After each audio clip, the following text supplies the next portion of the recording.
Hello everybody, welcome to the United Stand. I'm Mark Goldbridge and we've got more updates on Cunha to Manchester United, Fabrizio Romano and a few bits of our own as well. Very, very exciting. If you saw the start of this story on the United Stand earlier on last night, well, Manchester United coming out from Simon Jones and Chris Wheeler in the Daily Mail, who broke the Branthwaite story last season, saying that Man United are getting closer to a deal for Cunha. We didn't know whether to believe it or not. We wanted to believe it. I've been saying for weeks, this is my dream signing. I think he's transformative. I think he's experienced. I think he's got a bit of oomph about him. We need these types of personalities. 26 in May as well. Perfect profile of player for United. No more learner drivers. No more of that. Well, this is the drops that we've had from Fabrizio Romano, first of all. He says, Man United are leading the race to sign Cunha. Negotiations are ongoing, personal terms are being discussed, and there are good feelings after initial contacts between United and Cunha. He goes on to say that Man United will push to get the deal done for him very quickly. I'll explain how that'll work in a minute. Talks are advancing. And he also says, in the last 48 hours, United had fresh, positive talks with the agents of Cunha. The feeling between Amorim and Cunha is excellent. There was some sort of great connection between United, Amorim and Cunha. I mean, this is just music to my ears. Absolutely brilliant. Also, make sure you smash a like on the video. Get in the comments. Let us know where you're watching from, because we don't normally drop a video at this time.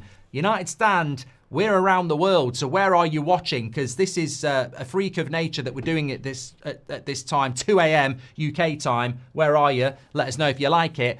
But more importantly, how are Manchester United getting this deal done, and how confident are we now? Well, look, I said when it broke in the Mail, I wanted to believe it. I didn't want it to be spin after a bad result. I wanted to believe it. And the fact that it was two journalists that aren't Ornstein and Romano, but did break the Branthwaite story, gave us hope. Romano's now come out and verified it. So my feeling is, without what I'm about to tell you, my feeling is one of immense positivity and excitement. I want this deal to happen. I will always praise things that I think, but this feels a bit like Bruno. This feels a little bit like it's a player scout, a fan scout. You know, sometimes you mention a player and then the club go and buy them. It doesn't happen very often. I was very much like this about Bruno. I used to talk about Bruno before United even bought him. I felt he'd be perfect for us and we bought him.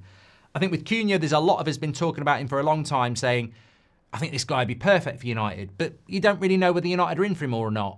And now it looks like we're very close to signing him, and it feels like a fan signing. And they always are a little bit more special. It's great when the club suddenly are buying Agate or De Ligt or Xerxes, but this is a player that a lot of fans want. And it's very rare, actually, that a player that you want ends up being a player that the club wants. So I would applaud this. I would really applaud this. And it looks like it's going to happen, because I think when you get Fabrizio or Ornstein talking about it in the way that they are, it looks like it's going to happen. I also think, just focusing on what Romano has said, it looks like it's going to happen because he's talking about stuff that only Romano would know, because him and Ornstein get the finer detail of what's going on. I mean, it said in the Mail, talks are ongoing, it's getting closer. Obviously, Fabrizio's spoken to people he knows, and he's got more detail, which is actually talks are ongoing. There's a really strong connection between the manager and the player and his agent, which we're Manchester United. You know, if we've got the money, we're Manchester United. And if he's had a chat with the manager and they like each other, it looks very, very good. Wolves know they can't really do anything. There's a release clause. So it's looking really, really good. And I'd love to sit here and say I've spoken to this person or that person and it's going to happen. What I can say is that I have exchanged a couple of WhatsApps with people, and the general consensus in the industry is that this will happen now. And it's moved very, very quickly. United are trying to get it done quickly. Now, I don't know how that works. We did get the Memphis deal done a few years ago before the transfer window opens. You can do that. It's not always in United's best interest to do that, because you might want to sell shirts and stuff. But actually, we do need to get business done quickly. And having a player of this quality in and announced before May or whatever would be fantastic. And it feels like it's moving that quick because we are still sort of middle of April. Are you telling me this is going to go on for 2 months? So it feels like it's moving quickly. How do we do a deal like this is the question. Well, he's got a release clause of 62 million quid. So how you do it is you've got to pay 62 million quid. You can't say we'll give you 40, the player wants to come. Wolves will demand 62 million pounds. But what I imagine Man United will do is go, we will give you 65 million pounds, but we will pay you 15, whatever, in the first 3 years. And then, you know, in the first 4 years, which is 60, and then we'll give you 5 in the final or something like that. Because when it's a release clause, it will be in the clause that the club has to pay the full release clause. So we did it with Xerxes, didn't we? The release clause, I think, was 32 or 34, and we paid 36. You pay a little bit extra to get it in installments. So we can do that.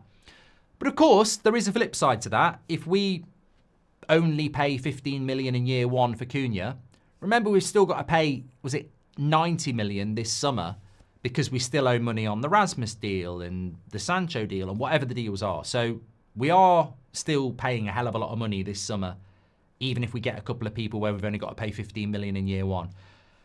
But it's encouraging. It's exciting. You know, not everything can be negative around Man United because, God, there's always reason to be negative. There's a lot of negative things around Man United, but this can't be a negative. This is the sort of player that we can moan, but I want Amorim to do well, and Amorim can only do well if you give him players that are good enough to do well. And in my opinion, this ticks so many boxes.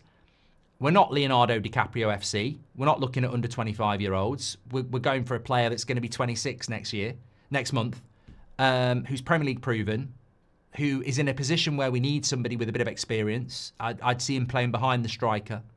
I think he's a perfect fit, and I think he's a hungry player as well. And if he wants Man United, even better. And if we can get him in and he's ready to go for pre-season, even better. So it ticks so many boxes. I'm really, really excited about it, and I hope that it's going to happen. But I've got to say, I'm very, very encouraged by how quickly this has moved and how quickly, and I did say it on the evening show, to be fair, we've got something going on here, but will it get verified by an Ornstein or a Romano? And lo and behold, it has been. So yeah, very, very excited about that. A few other updates to give you on the morning show around a potential, surprisingly, other target for Manchester United, but also what's going on with the striker as well. But look, if you've enjoyed the show tonight, thanks everyone. Let us know where you're watching. Would love to know that. It's going out at a weird time because of a couple of things that have been going on at home. But I wanted to get this video out, hence it's gone out at 2 a.m. But thank you everyone for watching. Speak to you all in a bit. Stay safe, take care, and I'll be back live with you at 10 a.m. UK time. Thanks for watching.